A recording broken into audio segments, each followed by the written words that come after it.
Yeah, it's a good question. It's a loaded question too. So I think obviously the benefits are.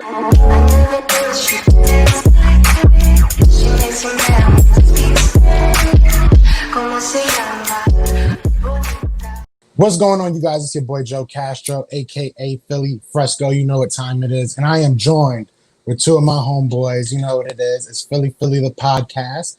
You guys already know Brandon. Say what up to the world. How's it going, guys? Yeah, we're gonna keep him short. You guys know him already. But I am also joined by my boy Logan. Please introduce yourself. Let them know who you are, where you're from. Yeah, what's up, guys? Thanks for having me on today. I'm really excited to get into it here. I'm Logan. I'm currently living in Long Island, New York, doing my my quarantine here. There you go. Currently, huge sports fan. I work for an MLS team, New York City Football Club. Always been a sports fan. Brandon's known me my whole life, and always been a huge sports junkie. So, kind of went to college with the goal of getting into sports, and ended up in soccer. Not somewhere I ever would have imagined being. Wasn't much of a soccer fan, but yeah, I'm in it now. I've been working in soccer in some capacity for about 7 years now, which is crazy.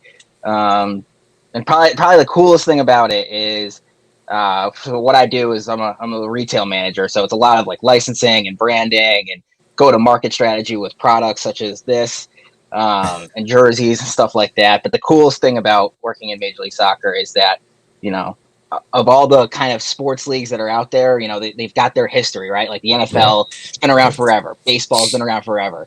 And not that those leagues aren't growing, but, Major League Soccer, if you look at it, every year we're announcing a new team, a new city. Stadiums are being built left and right. I mean, in the next year, we have Austin and Texas, Cincinnati, and Columbus all coming in with stadiums. So it's awesome. So I mean, I know you guys are all Philly and everything, but you don't have to have that sense. You don't have to root for Philly. There's so many other teams out there. You can see a team and be like, oh man, they're marketing cool, or oh man, they signed Carlos Vela or whatever, and be like, that's the team I want to follow. But you can also follow Philly too. The Union are pretty good this year. Yeah, so I guess awesome. That was go ahead. Yeah, my bad. One of the questions I had since you brought it up now is, do you think that soccer will gain that traction, that popularity here in America? Since I know it's big worldwide, but it's always been like the little brother here in America. Do you think it's something that's going to grow bigger?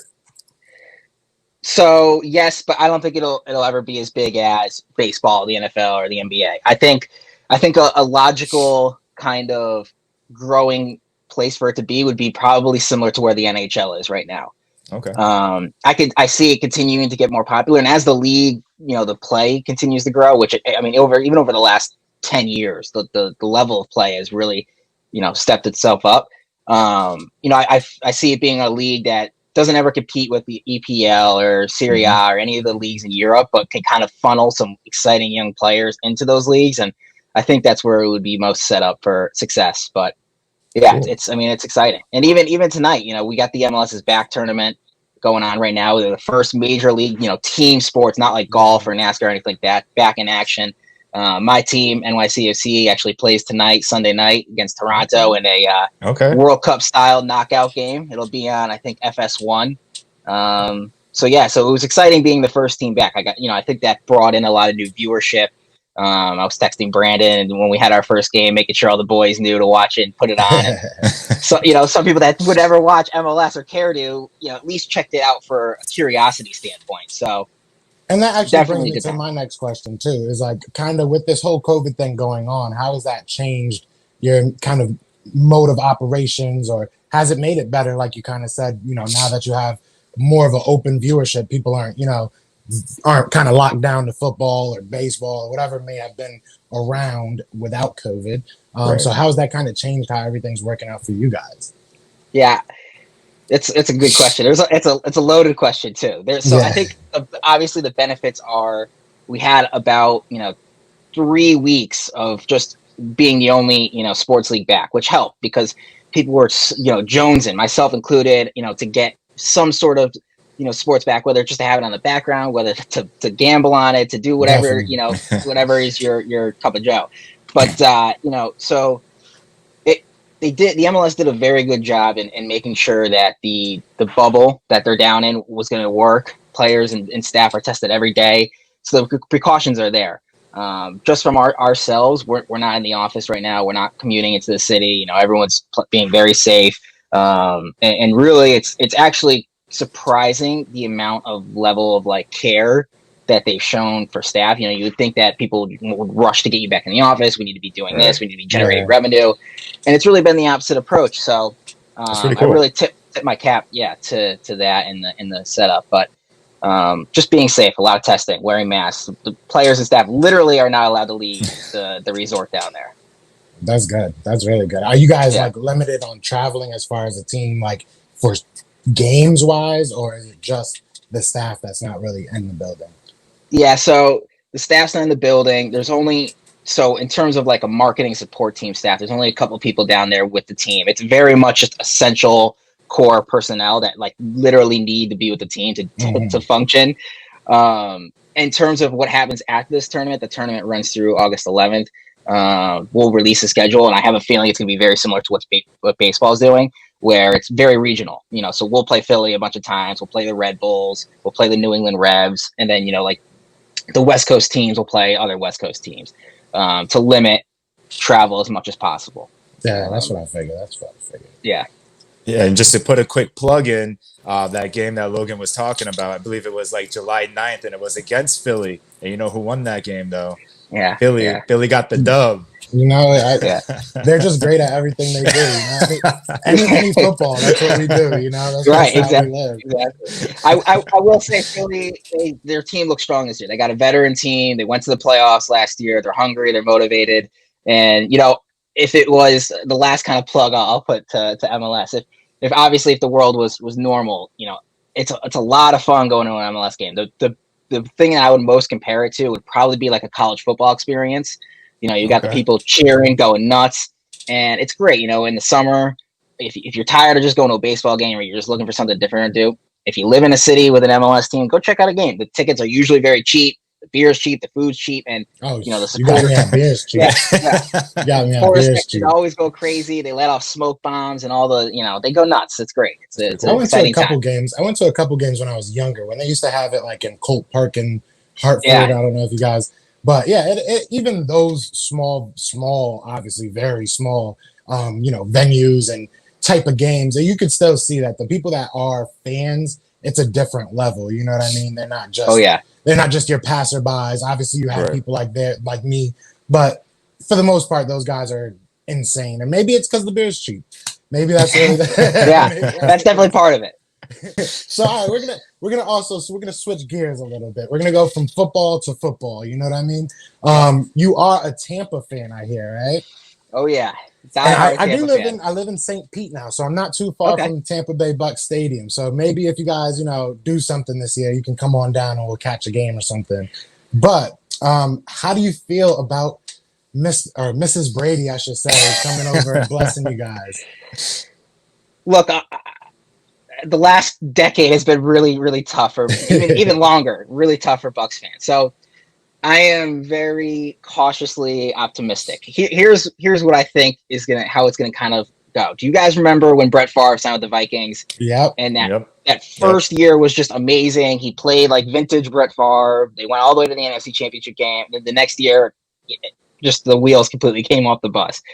I kind of see best case scenario something similar to that. I don't think we'll have the success. I think that Minnesota team back then was a lot better than this Bucks team is, but I see it being sort of like 10-6, 11-5, divisional round, maybe championship game. I hope for the Super Bowl. I think Brady still has some left. I'm not delusional. We're not getting Tom Brady from when he was 28. So I don't know if he can carry us to the Super Bowl anymore, but I think there will be success in that first year, and then I have just a really bad feeling that they'll try to run it back again, and in amazing fashion, it'll blow up, and Brady will retire, and we'll be right back to square one, trying to figure out the direction for the organization. Because I don't think Bruce Arians is going to be there for a lot longer. So we'll see. I like your offense. I think he's got more weapons around him. Maybe you can say the year that he had Randy Moss, he had maybe more proven. But realistically, the players he has around him, it should get very scary. You know what I'm saying, for a lot of NFC teams. But that's my opinion. You know what I mean? I mean, we got to see if Brady has the arm strength to launch it deep. I mean, Winston threw mad interceptions, but he also was able to launch the ball deep, get Mike Evans involved, get Godwin involved, and can Brady do that? Does Brady have the arm strength to just launch it, or is he going to do 3-step drop slant, 3-step drop slant? So I mean, sure, it might be okay to just do that with the speed that he has on the outside. I think.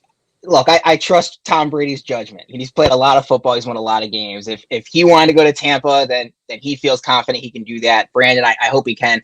I mean, Jameis, I love Jameis, and you know, despite how he performed for us, he was exciting. I mean, you never knew what you were going to get with Jameis, and he wasn't gun shy, that's for sure. Now, another thing that Jameis didn't have to deal with, which is kind of a segue.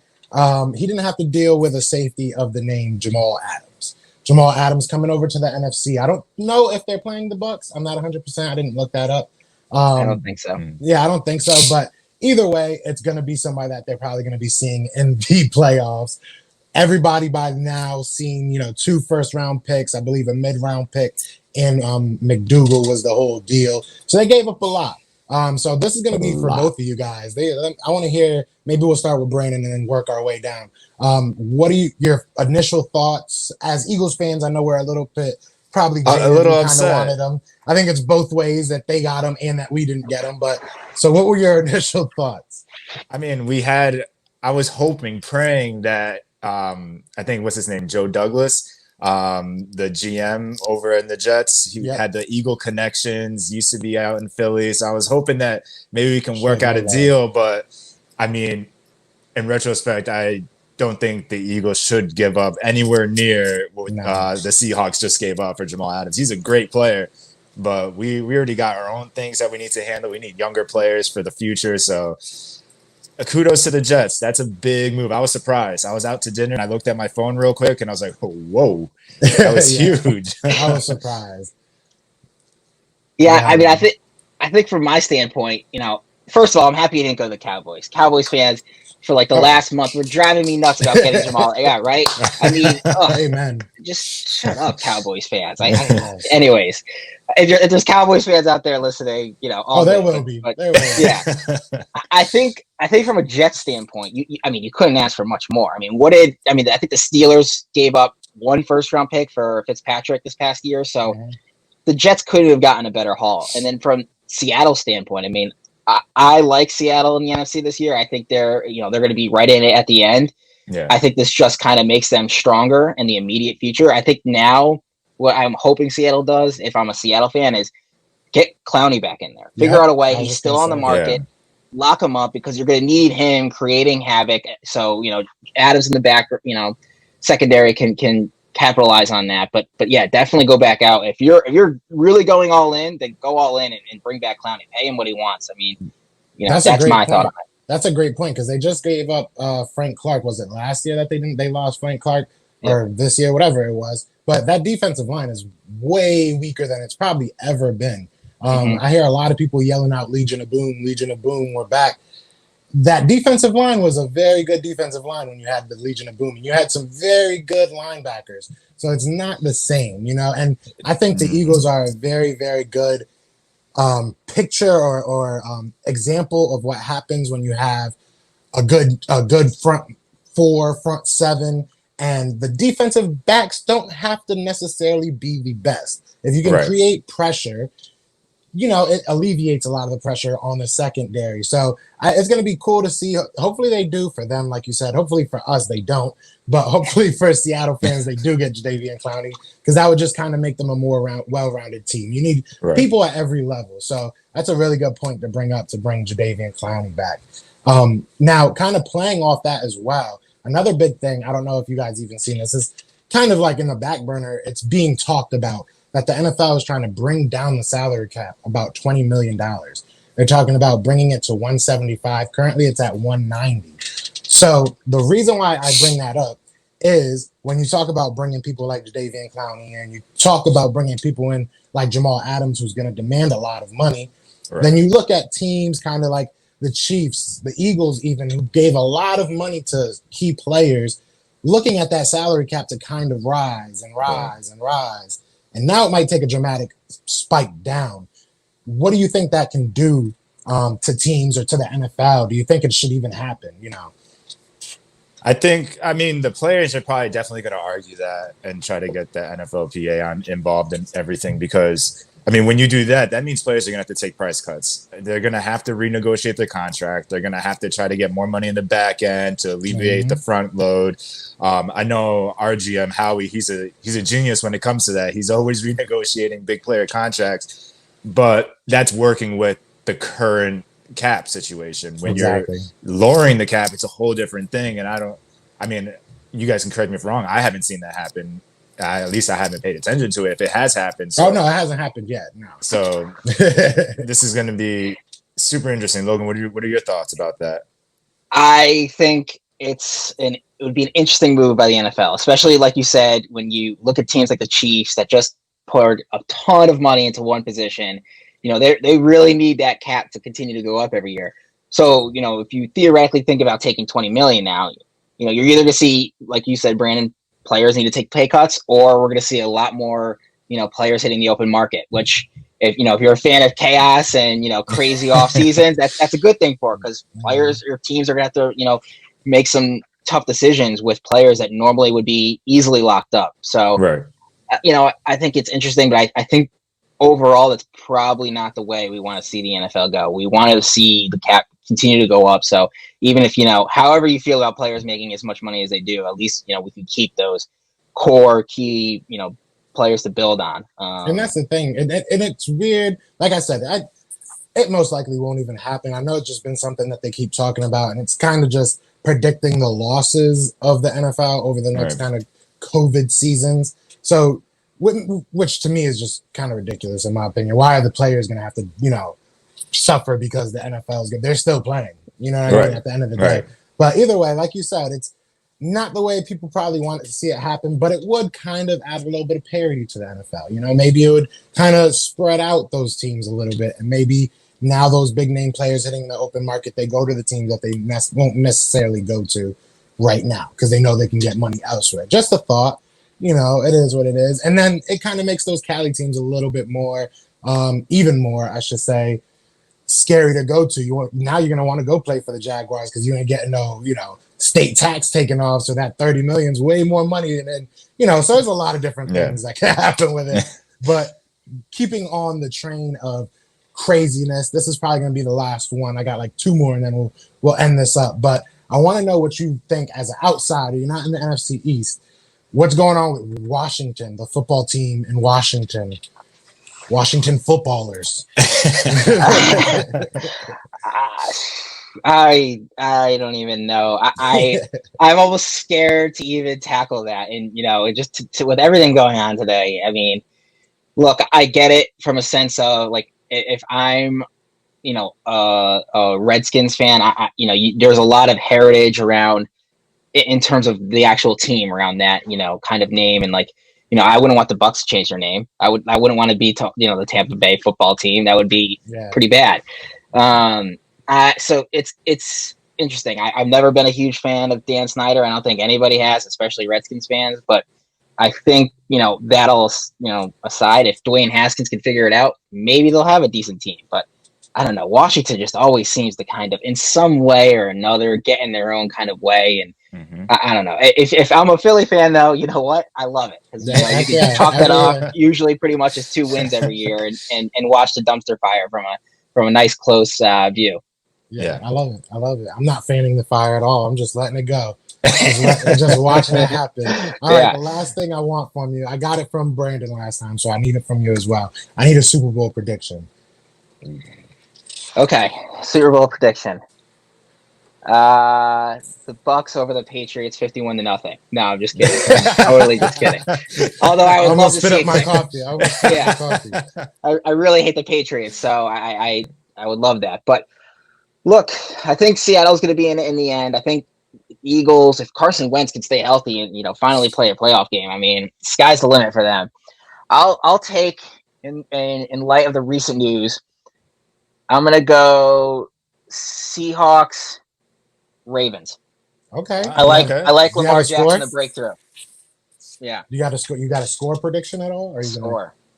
He's like, oh, come on. Hey, 31-20 Ravens.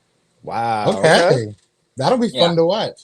Do you want to change yours, Brandon, now that you're here again? No. I'm going to keep it. I'm going to do I had the Bucks and Ravens, and I had the Ravens winning 24-17, I believe.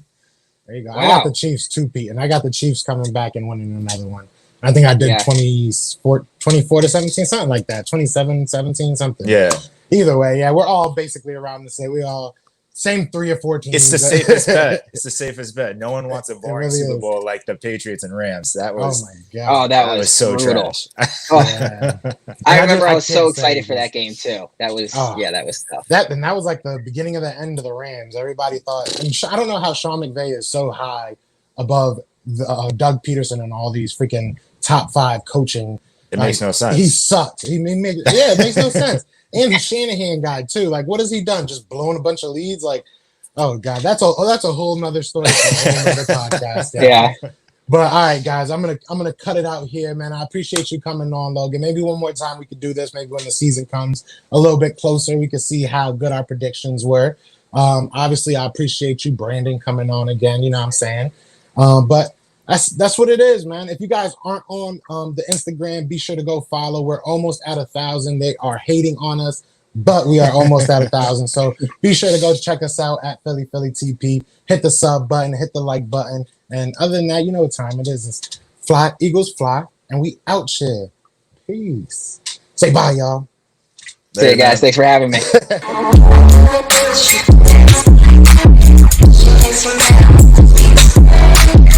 ¿Cómo se llama?